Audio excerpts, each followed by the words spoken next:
Cruise sheep, যার চারদিকে মারাত্মক হাঙরগুলো ঘুরে বেড়াচ্ছিল। ঠিক তখনই পানির মধ্যে একটি বড় মাংসের ড্রাম ফেলে দেওয়া হলো। কিছুক্ষণের মধ্যে কয়েক ডজন হাঙর সেখানে আক্রমণ করে। এছাড়াও অবাক করার বিষয় ছিল যে একটি দম্পতি নিজেরাই লোহার খাঁচার ভেতরে ঢুকে পড়লো। তাদের উদ্দেশ্য ছিল পানির ভেতরে হাঙরের সাথে খুব কাছাকাছি যোগাযোগ করা। তারা হাঙরের সাথে আনন্দ উপভোগ করে উপরে যখন উঠে আসলো, তখন হঠাৎ করে সেখানকার পরিবেশ বদলে গেল। নৌকা ক্যাপ্টেন হঠাৎ করে একটা জিনিস বের করে ছেলেটিকে মেরে সমুদ্রে ফেলে দিল। আর মেয়েটির জন্য আরো ভয়ানক কিছু অপেক্ষা করছিল। দৃশ্য পরিবর্তন হয়। আমরা এই মুভির হিরোইন এলিকে দেখতে পাই, যে ছিল একজন মুক্তমনা এবং ক্রীড়া প্রেমী। সে সমুদ্রে সার্ফিং করতে পছন্দ করত।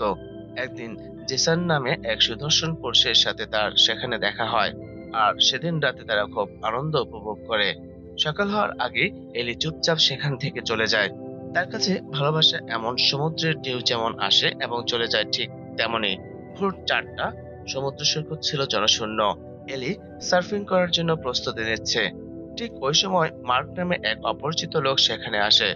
এলির কাছে তাকে বোরিং ধরনের লোক মনে হচ্ছে, আর সে জেসনের দেওয়া বার্তাটি পড়তে থাকে। ঠিক ওই সময় হঠাৎ করে প্লাস্টিকের ব্যাগ দিয়ে মার্ক তার মুখ চেপে ধরে।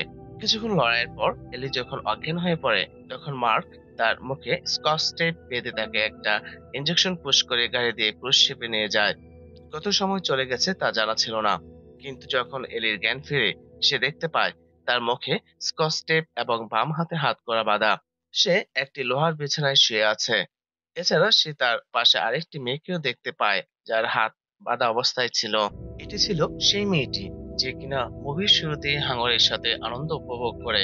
তার চোখে শুধু হতাশা ছিল, কারণ তারা এখন দুজনই সমুদ্রের মাঝখানে, আর এখান থেকে পালিয়ে যাওয়া শুধু স্বপ্নের মতোই। এদিকে এলিও এত সহজে হাল ছেড়ে দেওয়ার পাত্র নয়, তাই সে হাত করে ছোটানোর চেষ্টা করতে থাকে। ঠিক ওই সময় তার নজর পড়ে দেওয়ালে একটি নামের উপর। এই নামটিও একটি মেয়ের ছিল। তাই এলি বুঝতে পারে যে সে প্রথম শিকার নয়। সে নিজেকে শান্ত করতে চেষ্টা করে। তারপর তার নজর পড়ে তার পাশের মেয়ে আন্নার সাঁতারের পোশাকের উপর। সে মুহূর্তে তার মনে আশার আলো জ্বলে উঠল। এলি আন্নাকে ইশারা করে বলে যে, তোমার কাপড়কে আমার দিকে ছুঁড়ে মারো। আর আন্না যখন তার কাপড়টি এলির দিকে ছুঁড়ে মারে, এলি সেই কাপড় থেকে একটি স্টিল খুঁজে পায়। আর সে স্টিল দিয়ে তার হাত কড়াটি খোলার চেষ্টা করে। ঠিক তখনই দরজাটা খুলে যায়, আর মার্ক কিছু খাবার নিয়ে ঘরে প্রবেশ করে। তাই তারা দ্রুত খুব স্বাভাবিক হওয়ার চেষ্টা করে, কিন্তু কিছুক্ষণ পর হঠাৎ তার মাথা ঘোরা শুরু করে। এদিকে আন্না বেহুশ হয়ে যায়। এলি বুঝতে পারে যে সেই পানীয়ের মধ্যে হয়তো মাদক ছিল। তারপর মার্ক আবার ভেতরে চলে আসে। সে হেসে হেসে ভেতরে ঢুকলো।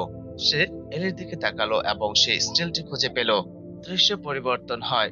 এলি দেখতে পায় সে একটি চেয়ারে বাঁধা অবস্থায় আছে, ঠিক ক্রুজ শিপের ডেকের উপরে। উপরে উজ্জ্বল আলো জ্বলছিল, আর সামনে মার্ক একটি ক্যামেরা সেট করে রেখেছিল।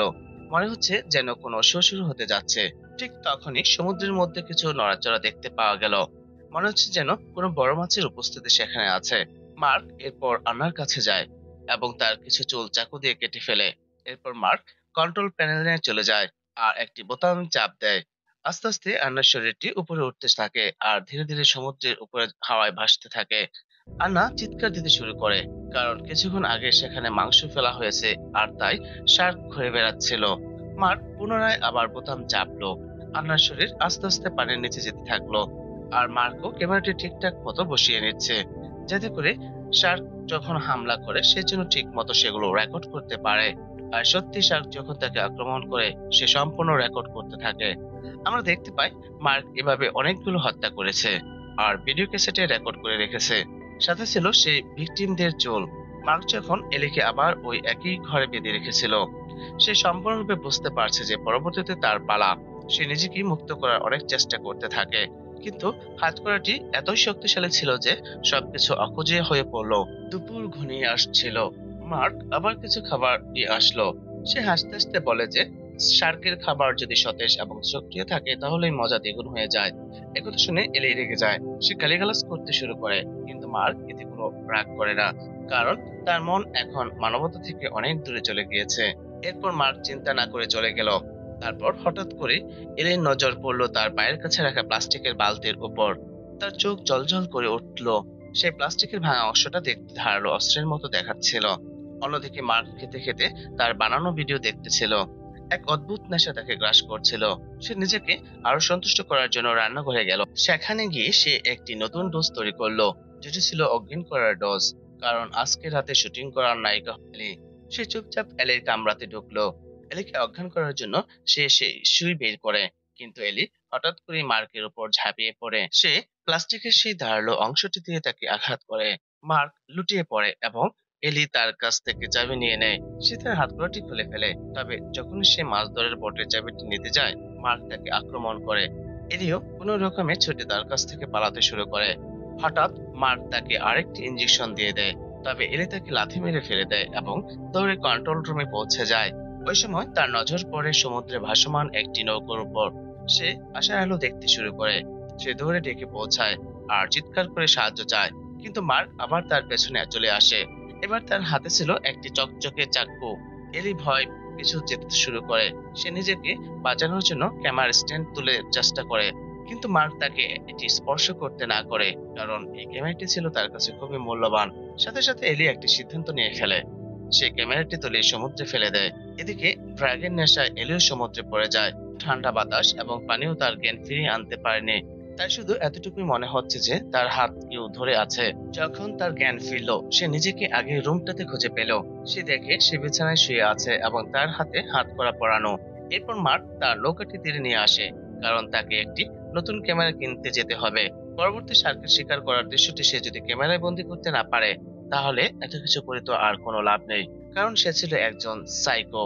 অন্যদিকে এলির বয়ফ্রেন্ড জেসনকে দেখানো হয় যে এখন পর্যন্ত এলির কাছ থেকে কোনো মেসেজের রিপ্লাই পায়নি।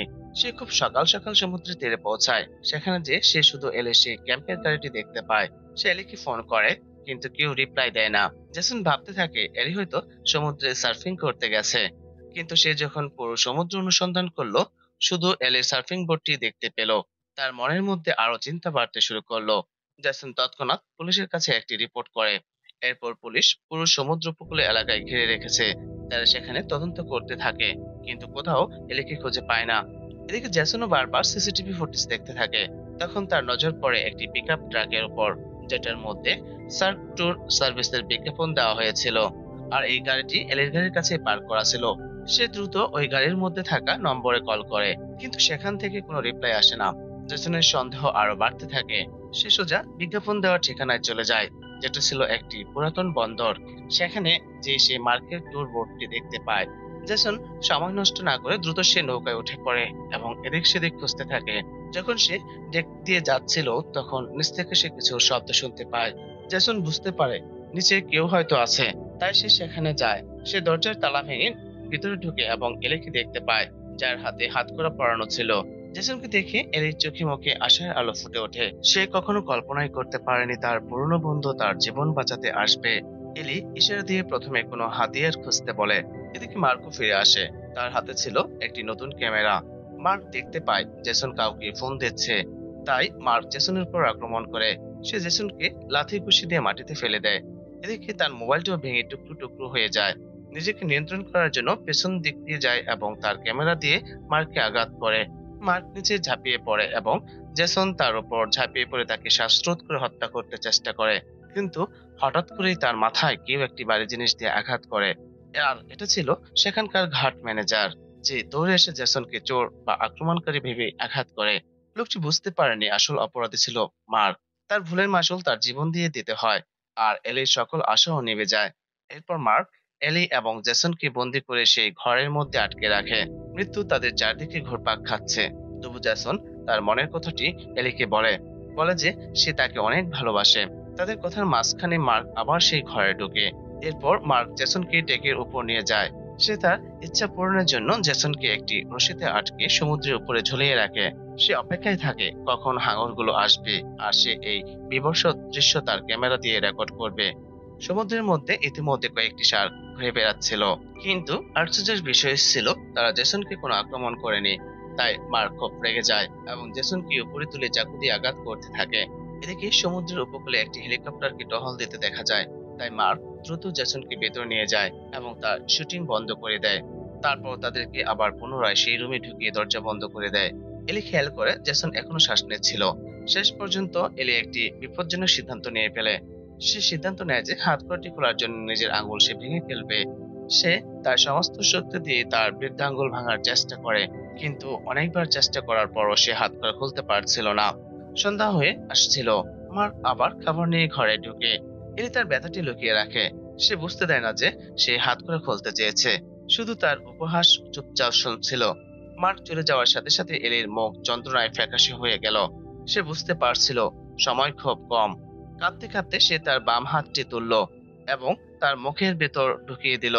রাত বৃদ্ধি পাচ্ছে আর মার্ক আবারও ঘরের ভেতর ঢোকে, কিন্তু এবার সে বিছানার উপর পেল শুধু একটি কাটা আঙুল। সে কিছু বুঝতে পারার আগে এলি তাকে আক্রমণ করে বসে আর ঘরের দরজা বাহির থেকে বন্ধ করে দেয়। মার্ক নিজের জালে নিজে ফেঁসে যায়। এলি কন্ট্রোল রুমে পৌঁছে এবং ইঞ্জিন চালু করার চেষ্টা করে, কিন্তু ততক্ষণে মার্ক দরজা ভেঙে বাইরে বেরিয়ে আসে আর সর্বপ্রথম সে ইঞ্জিনটি বন্ধ করে দেয়। নৌকাতে পুনরায় অন্ধকার নেমে আসে। কন্ট্রোল রুমের জানালা দিয়ে এলি দেখতে পায় দূরে একটি পার্টি চলতেছে। সে তৎক্ষণাৎ সিগন্যাল ফ্লেয়ার খুঁজতে শুরু করে, কিন্তু ততক্ষণে মার্ক তার পেছনে চলে আসে। তাই এলি মার্কের দিকে একটি সিগন্যাল ফ্লেয়ার ছুড়ে মারে আর সেখান থেকে পালিয়ে যেতে থাকে। এরপর কন্ট্রোল রুমের দরজা বন্ধ করে দেয়। সে কাঁচ ভেঙে ডেকে যাওয়ার চেষ্টা করে, তবে মার্ক দরজা ভেঙে বাইরে বেরিয়ে আসে এবং এলিকে ধরে টেনে নিয়ে যায়। তাদের মধ্যে লড়াই শুরু হয়। মার্ক ব্যথায় চিৎকার করতে থাকে আর এই সুযোগে কাজে লাগে এলি সেখান থেকে পালিয়ে যায়। সে সমুদ্রে ঝাঁপিয়ে পড়ে এবং সাঁতার কেটে তীরের দিকে যেতে থাকে। তবে যখনই সে তীরে পৌঁছায়, মার্কো তার পেছনে একটি বোট নিয়ে চলে আসে। সে পেছন দিয়ে এলির মুখ চেপে ধরে, যাতে করে সে চিৎকার দিতে না পারে। আরেকবার এলি তার স্বাধীনতা হারালো।